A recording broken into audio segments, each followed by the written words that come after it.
So, quick update on Secondhand Hearts. We're busy trying to secure locations.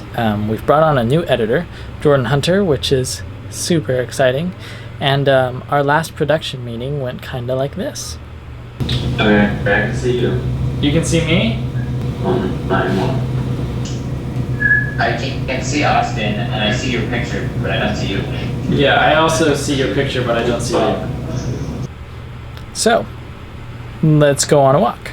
If I'm alone, out on the avenue, don't have the guts to stay around here by myself. I'm just a girl, out on the avenue, don't gotta care inside this heart that I can't sell. You don't have to like me when you look me in the eye, but just give me the respect to know I tried. So there's something that I noticed about people, and it's that people like to put other people in boxes. They like to label them or categorize them, and they just like to be able to define them. I feel that that's even more so in the film industry because it's so departmentalized, and they look at you either as, you're a creative, or you're a coordinator, or you're in the art department, which is another reason why I was completely thrilled to be a PA, because most of the time people don't make a career out of being a PA. I mean, there are some people that do, but they're the salt of the earth. They're rare and they're magical. So here's an interesting thing.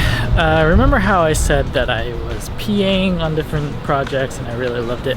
Well, 6 months ago, I took my very last PA job, aka the primary source of my income. I decided I was no longer going to do. And I did that because I decided that I wanted to focus on directing. And I felt that being a PA was kind of hindering that. So anyways, it was actually about a year ago that I asked to meet with Leroy.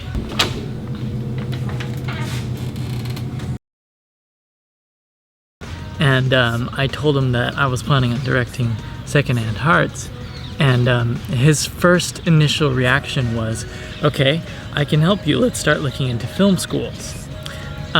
Keep in mind that he knew that I had already gone to film school and that, I had been doing stuff for a long time. But the thing is, because I had been, an assistant, a PA for him for so long, I think it was hard for him to see this person that had been, doing coffee runs to directing a full-length feature, which I don't blame him. I could see how that would be an extremely hard paradigm shift, but it was kind of a little bit surprising and a little bit,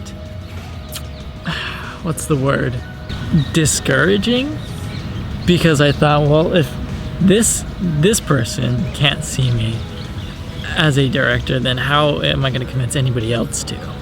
And so I did the unthinkable, which was I completely stopped taking jobs from him.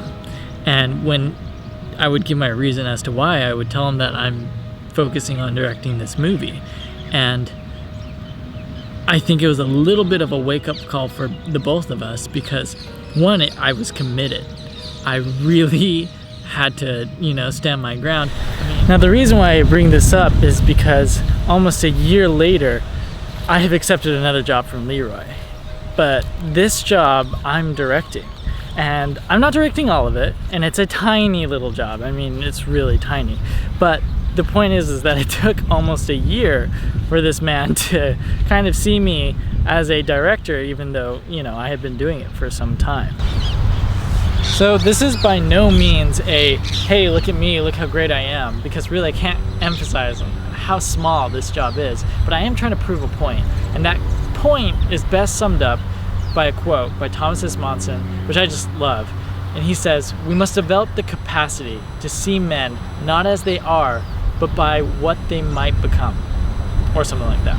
And I think we need to apply that to ourselves as well. We need to look in the mirror and not define ourselves by what job we have or how much we make every day or what box other people decide to put us in. Because our definitions are exactly that. They're ours.